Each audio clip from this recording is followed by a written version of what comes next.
வணக்கம் உறவுகளே, மகிழ்ச்சியான காலை வணக்கம். என்னங்க, திருத்த முடியாத ஒருத்தங்க இருக்கிறாங்க. நம்ம யாரும் திருத்தத்துக்கு பிறக்கல, நம்ம திருத்த போறது இல்ல, சரியாங்க. ஆனா ஒருத்தங்க இருக்காங்க. யாரும் கேக்குறீங்களா?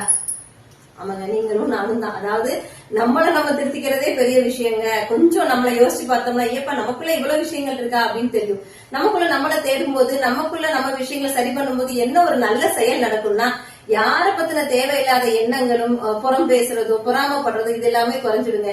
என் கணவர்கிட்ட நான் அடிக்கடி சொல்வேன், இல்லங்க நான் நீ குழந்தைங்கிட்ட இப்படி பேசினே அது சரிதானா, இன்னைக்கு நான் உங்கள்கிட்ட இப்படி சொன்னேன் அது தப்பு தானே, ஆனா நான் உங்கள்கிட்ட கோவப்பட்டிருக்க கூடாது இல்ல, சில விஷயங்கள் நான் செய்யக்கூடாதுன்னு நினைக்கிறாங்க, ஆனா அது ரெகுலரா என்னால ஃபாலோ பண்ண முடியல. இது மாதிரி நிறைய விஷயங்கள் அவர்கிட்ட நான் சொல்லிக்கிட்டு இருக்கும்போது அவங்க சொல்லுவாங்க, உனக்குள்ள நீ சரி தப்புங்கிறத நீ பாக்குற பத்தியா, இதுவே நீ பண்ற மிகப்பெரிய வெற்றி தான். எப்போ ஒரு மனிதன் தனக்குள்ள தன்னை சரியா இருக்கமான்னு பார்க்கும் போதே அவனுக்கு தேவையான விஷயங்களையும் நல்லதையும் இந்த இறைவனும் இந்த பிரபஞ்சமும் தானா கொண்டு கொடுப்பாங்க.